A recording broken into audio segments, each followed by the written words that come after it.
It's Monday and it's a little after 5, so that means it's time for the Monday Music Method here on Gadway Violin. Today we're looking at a very beautiful piece that I've never learned, never studied, and really actually I've never heard. I was doing a little bit of research for things to look at on this channel, because one of the things we try to do on these live streams is to approach pieces of music written for the violin and talk about what makes them difficult, what makes them beautiful, and often use these pieces as kind of focus points for talking about technique, practice techniques in particular, and making decisions about phrasings when you're first taking a look at a piece. Today's going to be a good example of that because I have really no experience with this piece of music at all, aside from the fact that I found it while researching for pieces of music to look at on this channel. And I gotta say, I love it. It's absolutely gorgeous. The piece in question is from Tchaikovsky's ballet Sleeping Beauty. We're looking at the violin solo from the number 18 Entr'acte. There's a lot of recordings of this on Spotify and other streaming platforms. I found an arrangement of this for violin, solo, and piano. Well, I didn't find the music, but I found an example of it on YouTube. There's a really great recording here that we can take a look at briefly.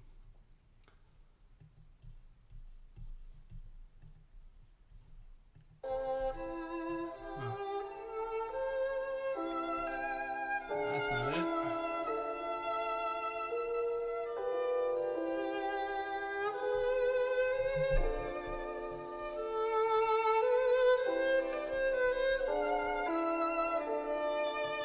Well, that audio is not working very well, but that's okay. Let's see if we can find a way to put this on the screen. That's not it. Well, it was working before I turned on the stream, and now it's not working. Whatever. I'll leave a link in the description below. It's a really terrific rendition. I've never heard of this violinist before, but it's for free on YouTube, so definitely check it out. I'll post it in the live chat as well. But it's a gorgeous rendition, and I briefly looked at it yesterday and today, and I'm gonna steal definitely some of his ideas that the violinist does in that video. Not all of them, but it was a nice starting point for me in terms of figuring out some nice bowing options, because one of the most difficult things about this is the fact that you have to play it over an orchestra inside of the pit, or in the case of this recording, in front of a piano. But either way, the only dynamic marking we're given at the beginning is piano, but it is also solo molto espressivo. And by the way, the sheet music for this that I got is a version from the actual orchestral edition, and you can find that on IMSLP. I believe I preemptively put it in the link of this video. If you can't find it, though, I will definitely be making sure it's there after the stream is done. Either way, the music will be on screen as always. And we'll talk a lot about fingering choices and really all the things that are difficult, because there are a ton of things that are difficult with this. But if you haven't heard this piece, definitely check it out. It's really gorgeous. Again, this is the number 18 selection from Tchaikovsky's Sleeping Beauty. This violin solo is really, really stunning. I started by playing the opening, and I am just kind of doing the bowings, what feels natural to me. The bottom line is, even though we're told to play piano, we got to project. And based off of the andante sostenuto tempo, it's going to be nearly impossible to do so with one bow.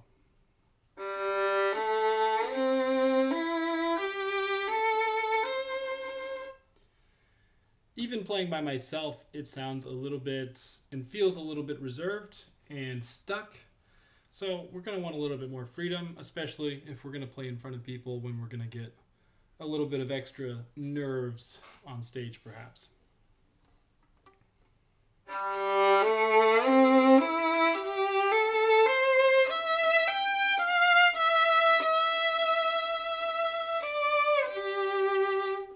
So really being quite free with the bowing.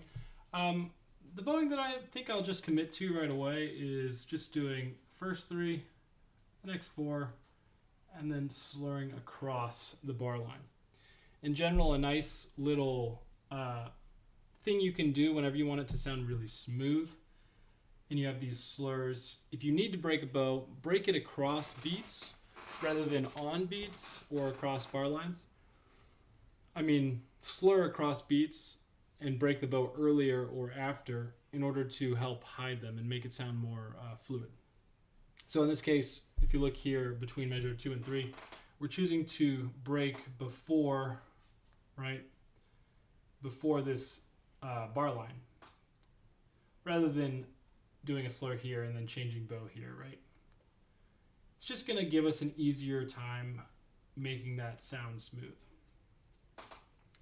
Because oftentimes, whenever we see slurs in our violin music in particular, they're telling you something. They're not necessarily telling you that you have to do this bowing. What they're really telling you is that these notes are supposed to be grouped together musically, primarily, and then secondarily that they should be very smooth.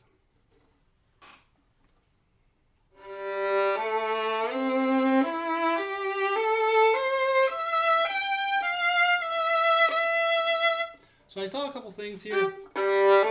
Every recording I heard basically does the same thing, which is that when we play this E again,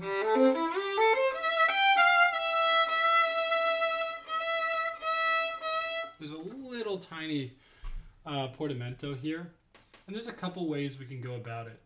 I'll tell you what my instinct was when I first looked at this morning. My instinct was to do something crazy, which was to go up on the D string. But that, to me, in retrospect, not only is excessive, but also I couldn't find an example of another recording doing that. So it made me a little less confident that it's a good idea. Let's take a look at what that would have looked like, though.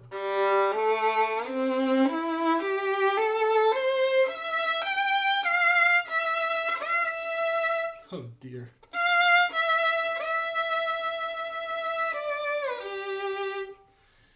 It's cool, you know, if it works. It is a little risky, which is one reason not to do it. The second reason is that it's kind of the height of the phrase, and it's going to be hard for that to project. The up on the D string is like one of our worst ranges on the instrument. So even though it sounds really sweet, once you put it in context, you're playing with a piano or you're playing even worse in the section of an orchestra, like a pit orchestra, you're going to have a real hard time getting that to speak.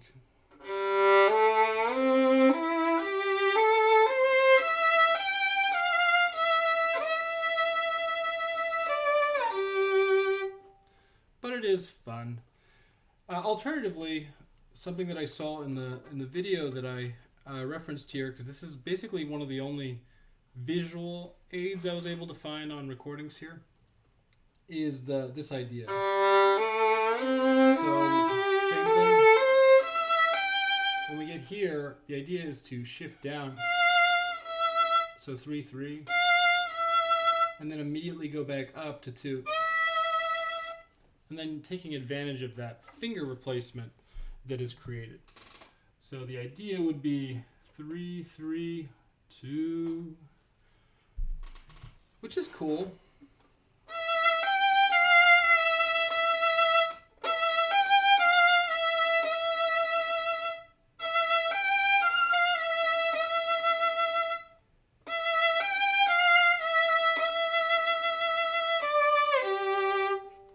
I don't hate it.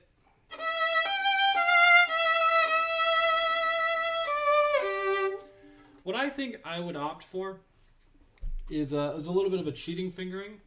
I don't think it's cheating, but it's a fingering that I think I prefer, which is to just stay, right? We're in third here. Just stay, so we're on a second finger already. And then why not just move that second finger a little bit down and back up to create that portamento. Especially if we don't need a very large one.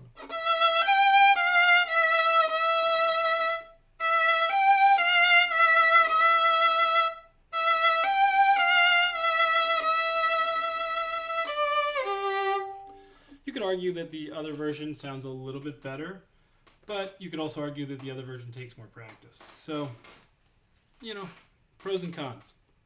I'm going to go with this simpler version. And then I should mention we just shift across this bar line back into first. And then I think our bowing here is going to be just straightforward. Again, we're doing a lot of breaking these written slurs because it's just not practical. We're going to feel really stuck otherwise.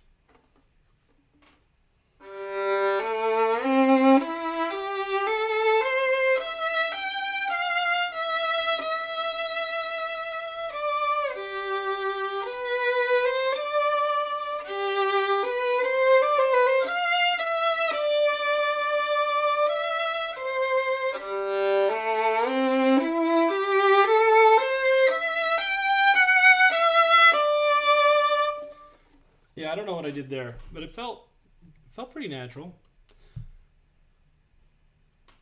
Could you do it on the E string and then slide to the A string for max contrast? Oh, I think that Selim Viola is thinking the stream is on a slight delay, so I think we're still talking about this measure. But I think the idea, correct me if I'm wrong, is to do these notes on the E string potentially, and then to slide to the A string here for maximum contrast. Why don't we hear what that's like? I suspect it's going to be really, really excessive, particularly because the open E is the only way to play this E. And the open E at this tempo is just going to contrast for sure, but it might contrast in a way that's not necessarily well, that's going to be a little jarring. You'll see, because I'm doing a lot of vibrato on all the surrounding notes, and it might sound a little strange, but let's try it.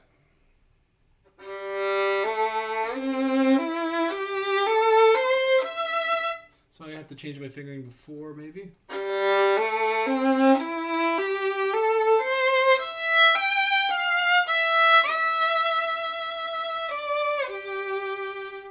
So if you notice, it works to an extent. The only problem is we have this vibrato before. And then we get that open E that there's really no way to vibrato. Now I might be able to be convinced if we only do the open E for the very last one.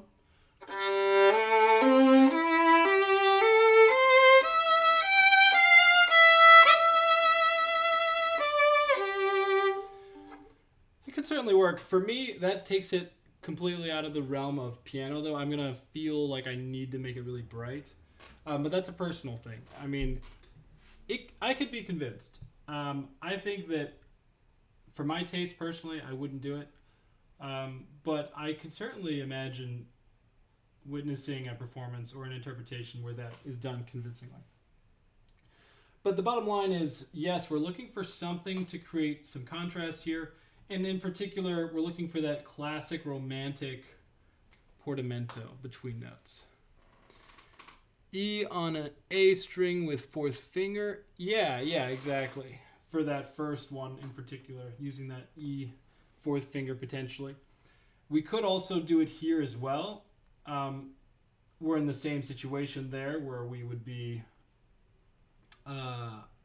creating this kind of portamento with the slide from the fourth finger to the second finger. All right.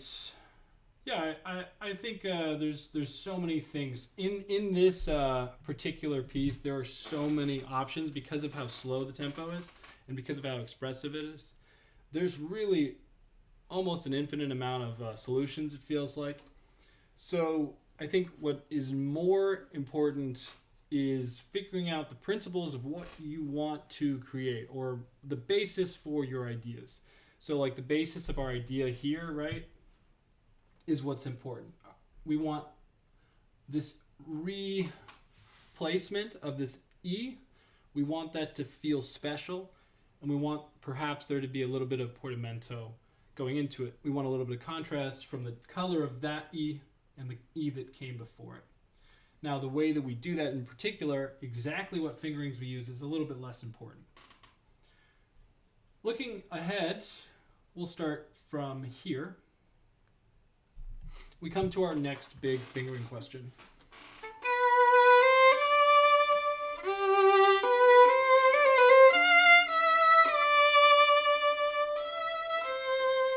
So the next big fingering question is, what do we do this 5-tuplet on?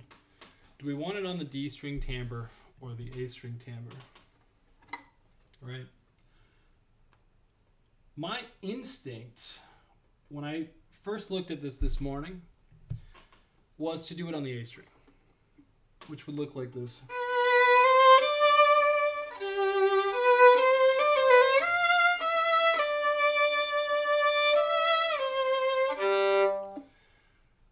But upon listening to a couple more recordings, I heard some really convincing versions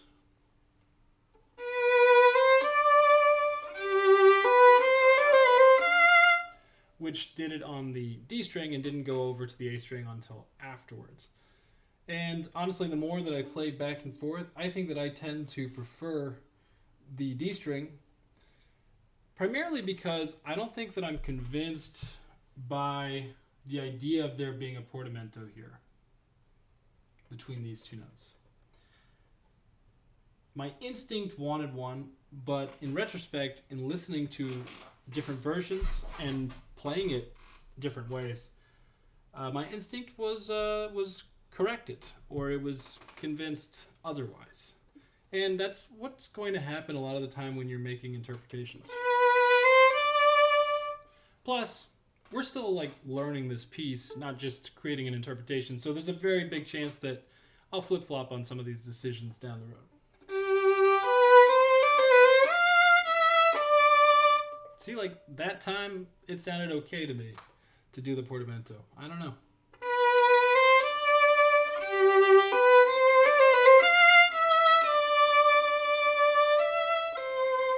But it also sounds good to not have it. I don't know. What do you think?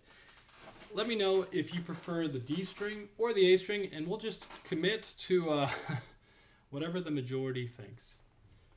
In the meantime, we're going to move on from there, and maybe we'll come back if there's an answer in the chat.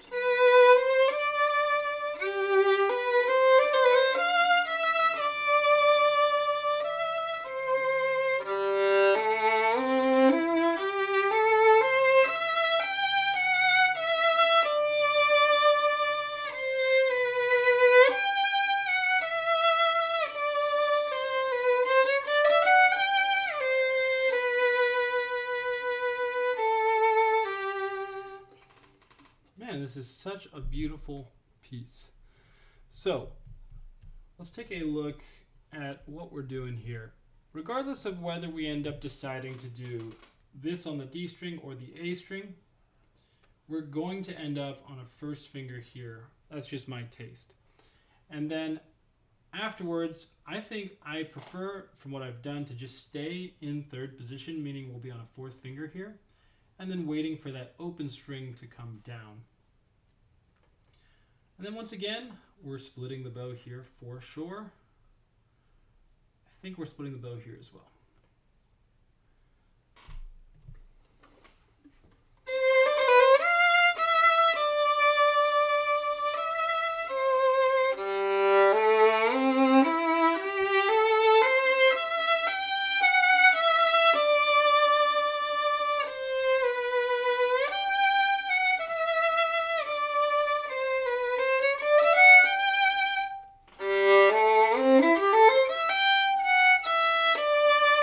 So here we have the same kind of thing that we had before, right? This is basically like the beginning.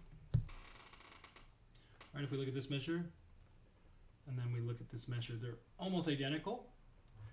And so these two ideas are related, which is obvious. But does that mean that we want to show that by doing the same ideas, right? If we have this portamento happening here, do we want to have one happening here? And if so, how do we create it? Do we want to create it in a similar way, where we're going on the same string to the same string? Or do we want to cross strings? Let me show you what I'm talking about. So, from that measure,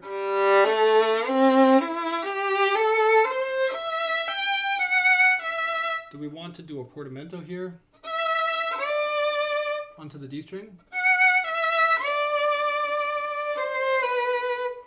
Do we want to do a portamento from below on the A string? Or do we want to do the inverse of what we did before, which is a portamento in between the notes?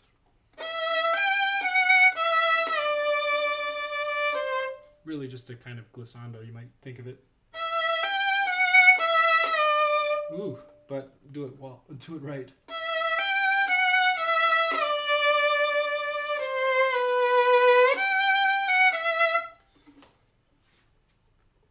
It's interesting. This is one of those things where I think what you end up doing has a lot to do with the context and how you feel playing the broader music, right? Playing from the beginning and then making a judgment call. So what I'm going to do is I'm going to play from the very beginning, so moving back like 5 measures, and I'm going to see which of those 3 options I just brought up I'm inspired to do based off of the context.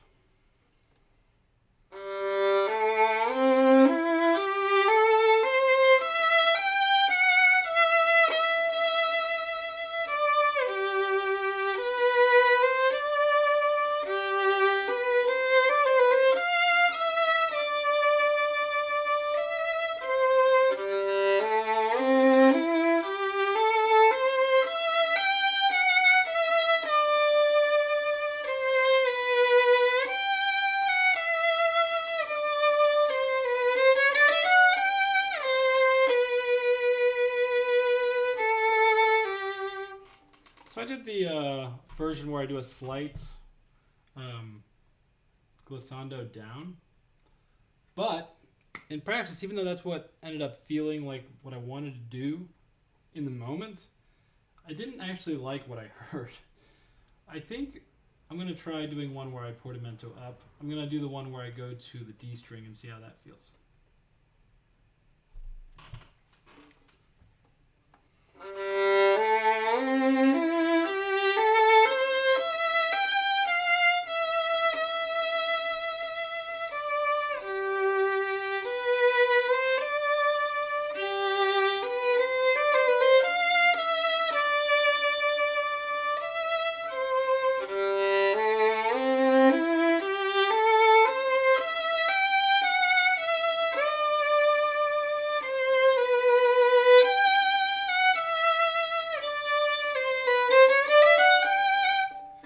Hate it. I hated how it was out of tune, but I don't think I hate it. Don't hate it, but that's not a great rubric for whether you should do something, if you hate it or not.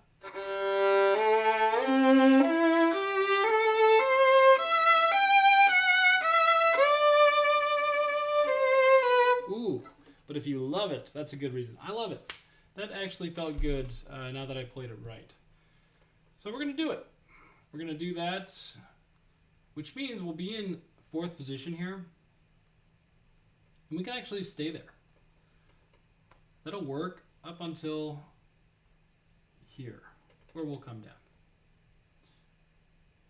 I like it.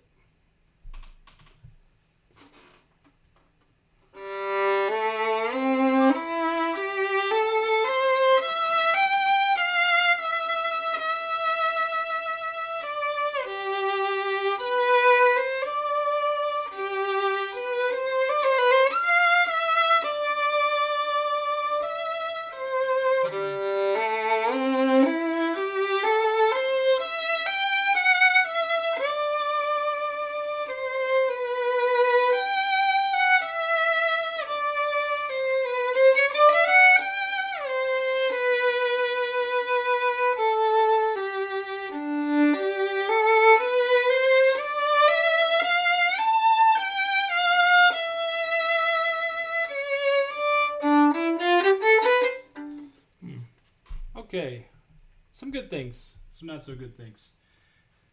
I think I do like the fingerings we talked about so far, but let's see about after that. So we're coming down here to first position, which I think I like.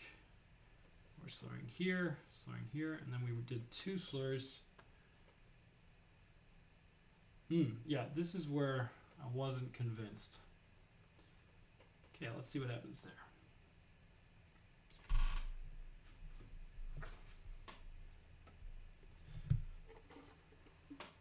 So from the più forte, this is the measure before 10. I guess that would be measure 9 if these are measure numbers.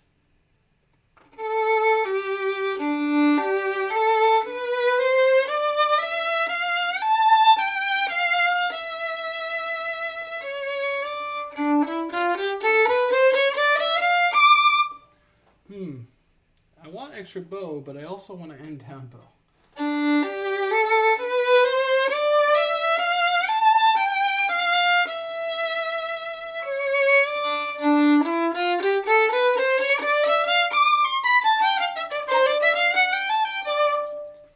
Maybe something like that could work. So I think what I'm doing is... So I am doing this slur here, doing a harmonic, and then I'm finding a place to turn around the bow. I think here we up bow, and then we're not doing this nonsense. We're going to do... Maybe we could do some of it. I think this is what we did. So... separate on the first one. This is one of those areas where the exact articulation and bowing is going to be super interpretive. You're going to hear a lot of different versions of how to play this. And I think the correct answer is going to be, well, if you're playing in a pit, whatever the conductor says. But if you're playing by yourself with a piano or something, or like in my case, in my living room in front of a camera, you just do what feels good. You know, what feels the most Tchaikovsky-esque to you is going to be the right answer.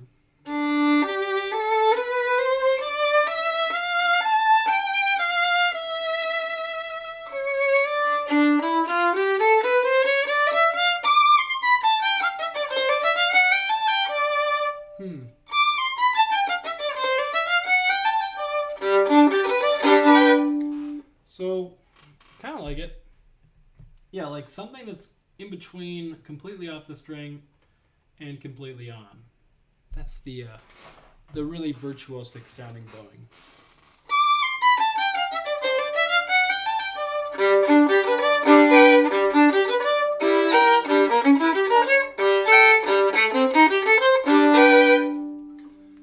This is where the piece gets really quite fun. I like those bowings. Let's see, did I mention exactly the fingering I'm doing? So after that harmonic, we're going down to first. And using this half step and strong beat, remember our shifting rules, we talk about it a lot on the channel. We shift onto strong beats after half steps and after long notes. This is 2 of our rules in 1, so that means it's definitely a good shifting opportunity after a half step and onto a strong beat.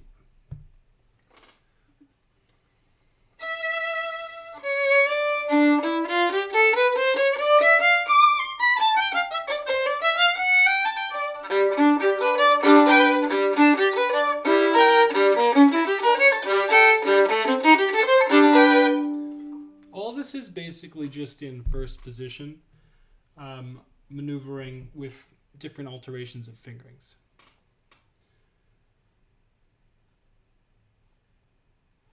Well, considering the opening of the violin concerto slowly and deeply velvety seems to be the right answer. I guess that's speaking about these 8th notes here.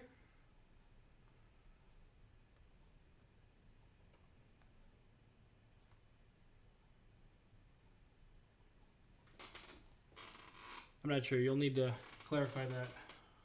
But with regards to these notes in particular, we're looking for this this bowing, these fingerings, and exactly where our positions are. So again, it's all first position pretty much, but we need to know how we get down there. I think we're going to use this strong bead. Is that what I did? I think we're just going to use this strong half bar as an opportunity.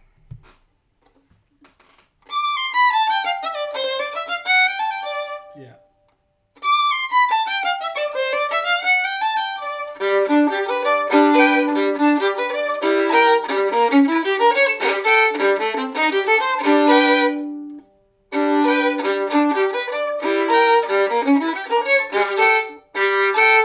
Yeah, that's the toughest chord right there. This chord is really tough because we have to quickly get our third finger onto that middle string, onto that D string, without interrupting the vibrations of either. Oh, the Tchaikovsky-esque part. That's what you were talking about. The part about being Tchaikovsky-esque. Yeah. Yeah. I was particularly thinking about the Tchaikovsky-esque part in terms of this particular articulation. And to me, I feel like I'm thinking less about the violin concerto in that. Or if I am thinking about the violin concerto, I'm almost thinking more about the last movement, right? That's kind of the extreme example. But this very bubbly side and this very virtuosic sounding side that Tchaikovsky can deliver. You can also think of his serenades for strings. For sure, there's a lot of examples of him using this kind of articulation that is very up for debate, but I think generally sounds the best when it leans into the dance aspects of his music, right? A lot of his writing is for ballet.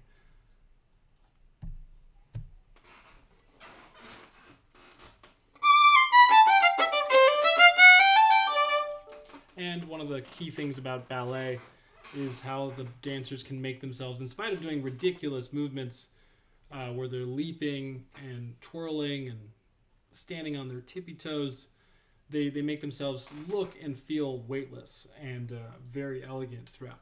So I think that often these kinds of articulations, when it's oscillating between these slurs and these staccato markings, that's often going to be in that vein.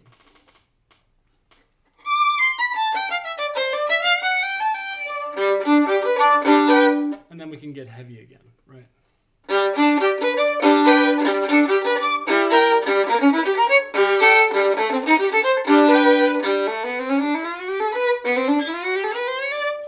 And I'm pretty sure once we hit this chord, we're basically on our own after this chord. Which means that we can really show the shapes of these scales, their starts, and their arrivals. So what I've heard is very extreme, where recordings will have almost a sustain on these arrivals. But I think we can do something that's a little bit more modest, but still taking advantage of these shapes and showing these high points.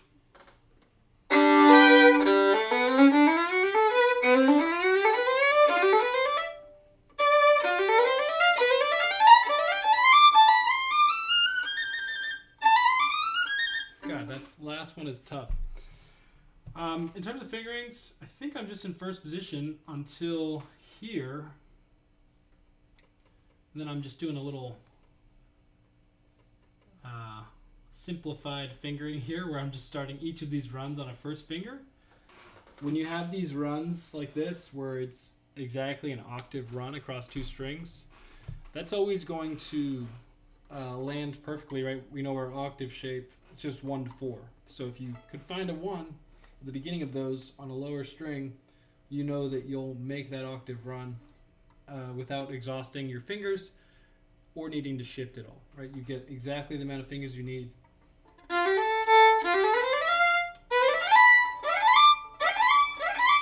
And you can play those absurdly fast with little effort. However, the last one doesn't work, right? Because we don't have an octave. We go from an A to a G. That A to that G is what we're looking at here. And in the midst of that, we have extra notes. We have this chromaticism. So rather than going to a first finger on the A string here, we can just, be on a first finger, but on the E string. So we could mark it with a Roman numeral 1 to indicate our first string. And then I think the fingering that I feel is either this one, which is the classic kind of 1-2-1-2, or we can do the strong beat focus, which does have its benefits. Let's talk about each fingering and why we might do one or the other. I think both are valid. Starting with the top fingering, this is where we do the kind of 1-2-1-2 shift.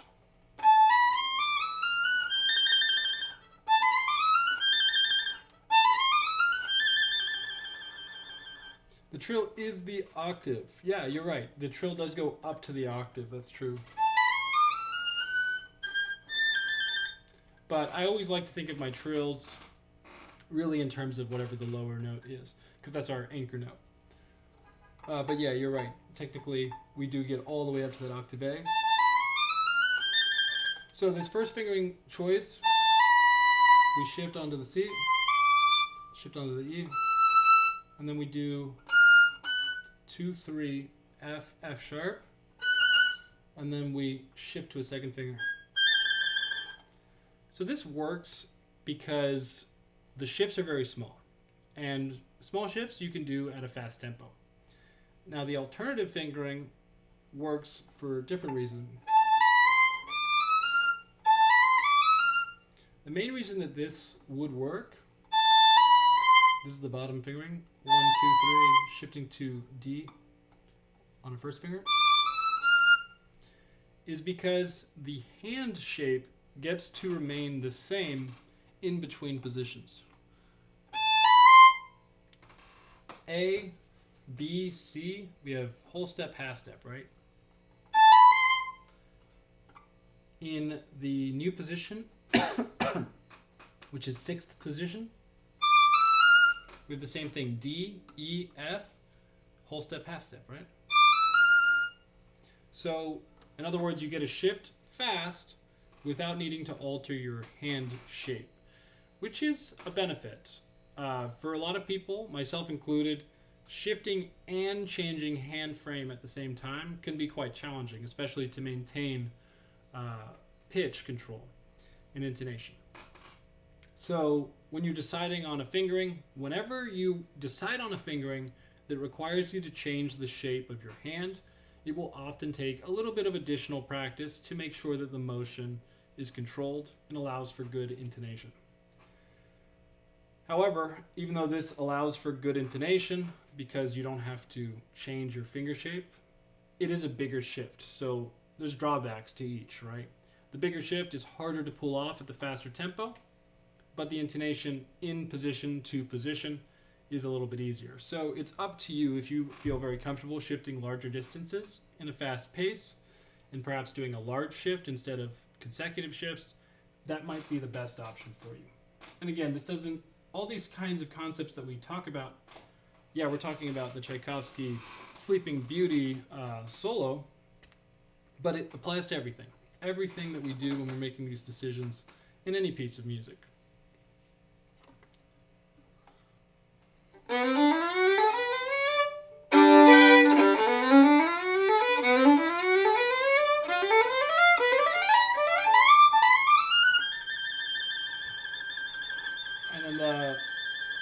Orchestra takes forever here, so you're just kind of trilling for a while. One thing I'll say about this trill is you don't have to trill on a second finger. You could trill on a third finger. You could trill on a first finger. For me, the most comfortable finger to trill is the 2-3 trill. I don't think I'm alone in that. I think a lot of people feel that way. But whatever you do, if you do the 2-3 trill, make sure that you're not vibratoing to create the trill. What I'll see a lot is people try to move their hand to create the trill, but really you need to be able to create that trill with as much finger independence as possible. That way you're not altering the pitch of your fundamental pitch during that trill.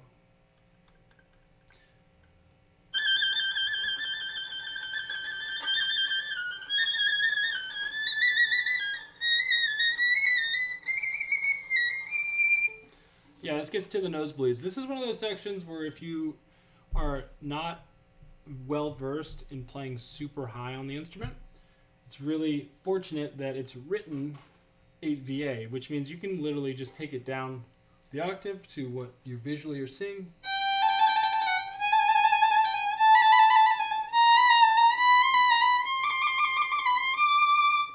And get used to hearing those intervals and getting it in your ear before bringing it back up.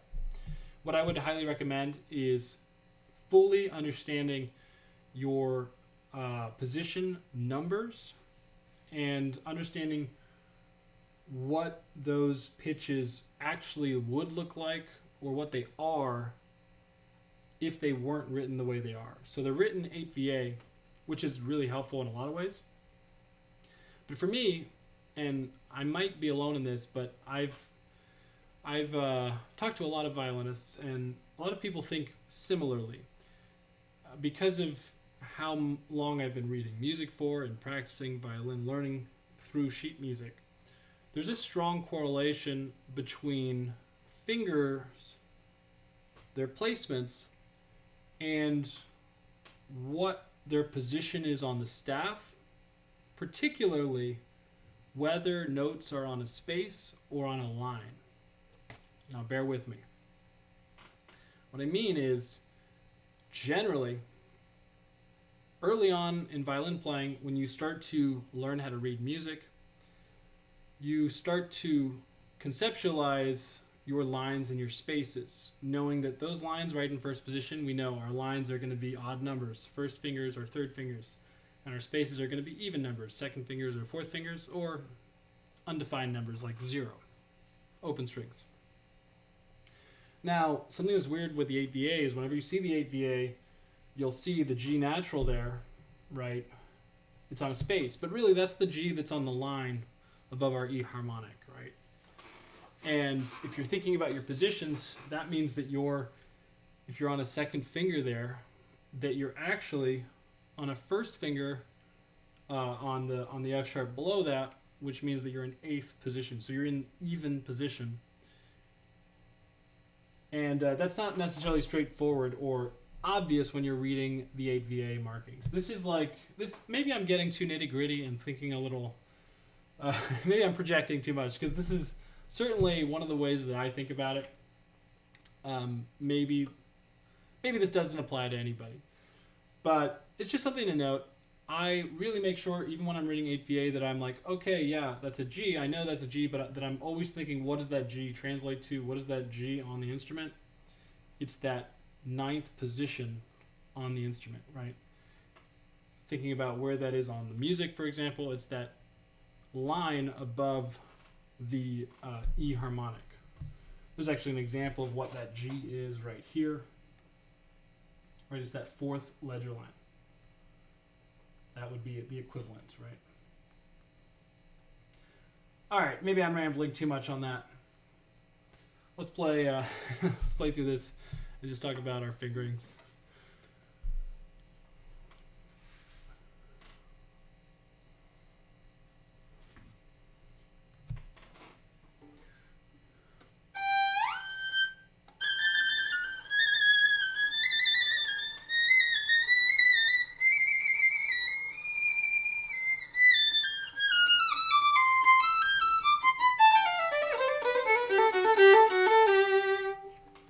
Okay, fingerings. So, pretty cheap fingering here, but it works. We're just doing second finger on everything. Second finger, second finger, second finger, second finger, second finger, second finger. Until here. Until we get to the top, then we'll use a third finger. And then we're going to do another cheap fingering. Third finger, third finger, third finger. And then we're on a 1 on the C, which is already here, right? So we're already on a 1. And I think I just did a stretched 4th there. Use this half step to get down. And then I think I shifted here, but you could shift here also. Let's see.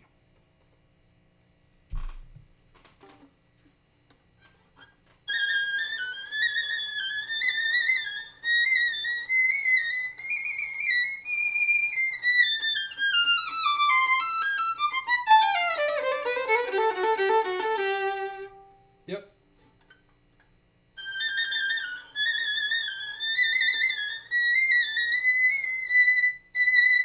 Ugh. I'm telling you, it's kind of hard to hear. Sometimes it's useful to go down the octave and hear it again.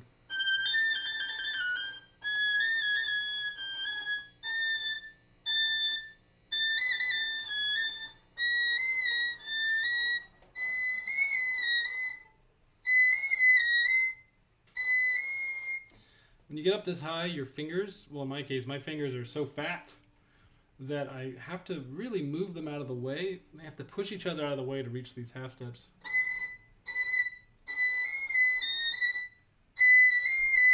In order to place my third finger in the right place, my second finger literally has to roll back.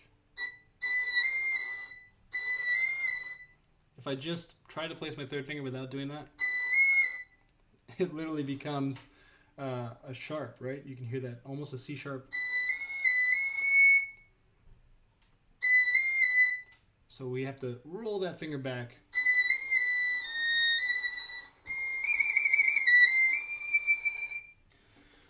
Something to note is make sure that you always know what you're trilling to.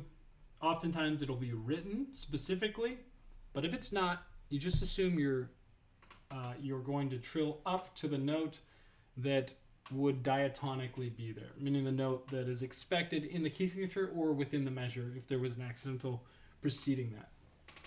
So no accidental preceding it, so we're going to assume that's a whole step trill, to an A. This would be a half step trill to an A because we're going from a G sharp. Whole step trill to a B. Half step trill to a B because we're coming from an A sharp. Whole step trill to a D, right? And anytime you have that whole step trill, you don't really need to maneuver the fingers at all. There's usually enough space. At least for me, there are.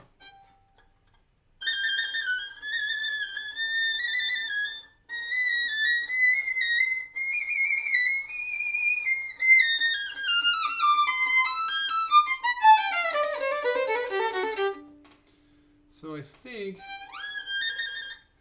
think bowing wise, we'll start this up bow, this section, and then it works out really nicely, I think, if we just follow these bars.